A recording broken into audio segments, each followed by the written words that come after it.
Okay. Small. Small. Good morning, everyone. It is 7 a.m. in the morning. I just delivered my husband and my youngest to school and to work, and today is another of my day offs. I am not going to work today, even though everybody except my husband thinks that I went to work, but this is not exactly my work clothes, so they didn't suspect anything.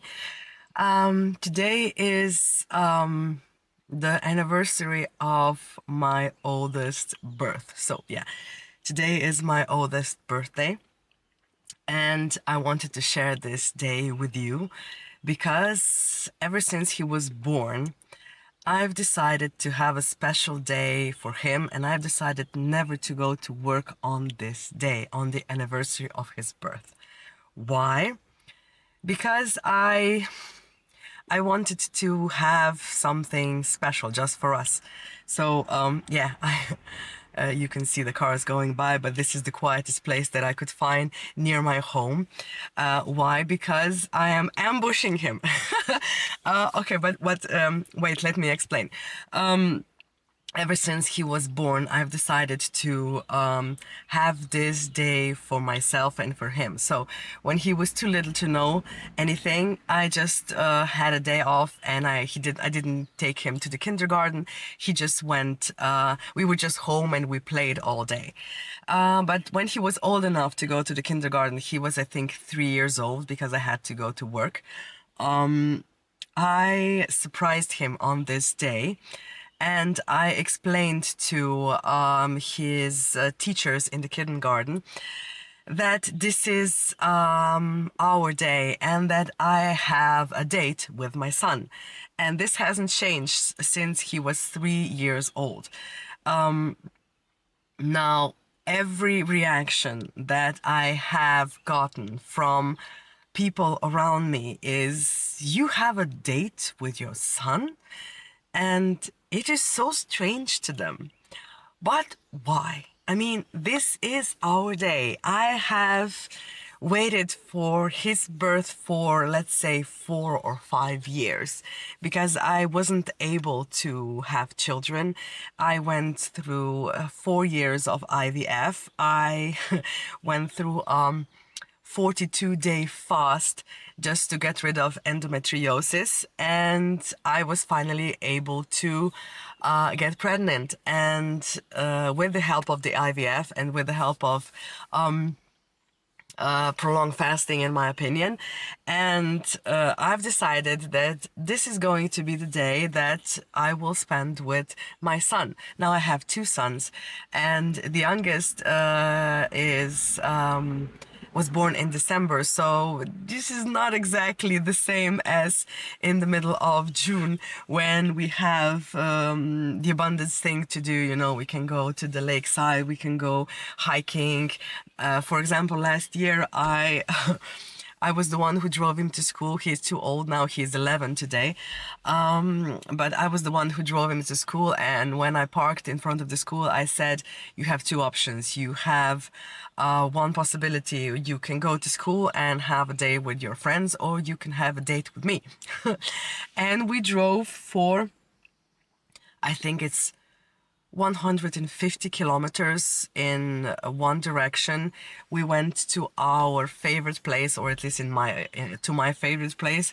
It's called Lake Bohin, but in English, I often heard it pronounced Lake Bohinj.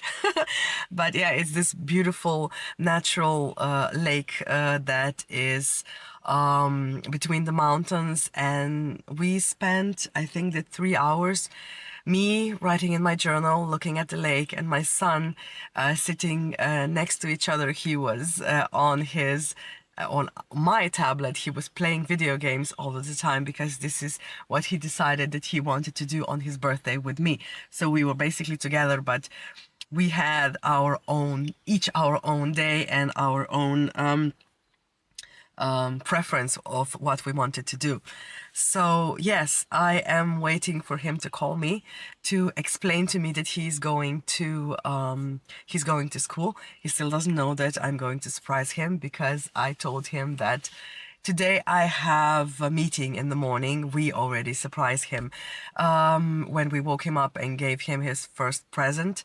I have a tradition that both of my boys get a little pocket money on this day, and they get to buy each other presents. So my youngest, yesterday we went shopping and he got him a wristwatch. It was $12, 12 euros, and he got to give him on this day in the morning when he woke up. It was the first present from his brother. Our present comes in the afternoon. But yes, this is what I wanted to tell you, that you don't have to spend a lot of money on presents for your loved ones, especially for your children, because I think that all of those presents will go unnoticed in a couple of days, or they will not be remembered. But if I ask my son what is his favorite birthday, he still says it is the day that we went to the lakeside, because the day before, the year before, I don't remember what we did. We were at home probably. I don't know. Maybe he was sick and and I was on sick leave with him. But yeah, this is the presents that we can give them that are free, our time. And this is something that they will remember most.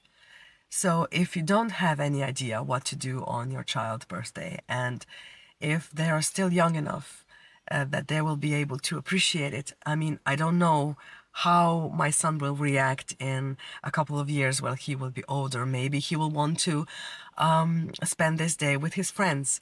But for me, and for my peace of mind, and for my for something to give to me and to us, these are the days and these are the moments that I will remember and that he will remember. And possibly, hopefully, he will take them on to experience with his own children. And maybe someday people will not look funny at them or at me when I say I have a date with my son, because this is not normal. I mean, what kind of date? Well, yes, we will walk through town, we will go to the coffee shop, we will have, each of us will order his favorite or her favorite cake, and we will just talk and make fun of, I don't know, birds, and gossip about people, and he will tell me about his day. And he usually opens up when we spend a lot of time together, because otherwise he is not very he's not very communicative about what happens at school. But on these days we talk, and on these days we talk about him. It's not going to be rushed. When I surprise him when he's going to school, when I surprise him and wait for him before he goes to school, I will ask him what he wants to do. Maybe we will go back home and maybe he will play video games all day. Or maybe we will have another trip on the other side of Slovenia where he wants to see. In any case, I've decided for this to be our day, and I hope that he remembers these days, because someday, when he has his own children, he will be able to tell them stories about their grandmother, who was a bit crazy, but she had this strange tradition, where she surprised him on the day of his birthday, and they spend it together. And this is something that I hope that will inspire you to maybe, have your own tradition with your children. Not only run around that day and see if everything is prepared for the party, and see if you got the cake, and if you got the presents, and if everybody was invited. No, this is your day. This is the day that you spend with your child. And this is the day when you get to know him or her a little bit better. So yeah, this is what I wanted to talk to you about today. I am waiting for his call to go out of the house and explain that he's going to school, and this is the time that I get to I think write into my journal for a bit, or maybe just take a walk in the forest and think about and listen to the birds and think about the ideas that can happen or will be able to make a part of this day. So this was not a video about prolonged fasting, but I hope that it will inspire you to have your own magical day with your children. It doesn't have to be their birthday. It can be an anniversary. It can be, I don't know, it can be a special day on the calendar that you just cross off and you say, this is the day that I'm going to spend with this child. So, yo, thank you for your time. Thank you for your patience. I'm going to go to write into my journal now, and I'm going to take a fast and inspired walk around the woods, listen to the birds, see the sunrise, and I'm going to spend the day with my son. So thanks for your patience, and I'll see you in the next video. Here we go.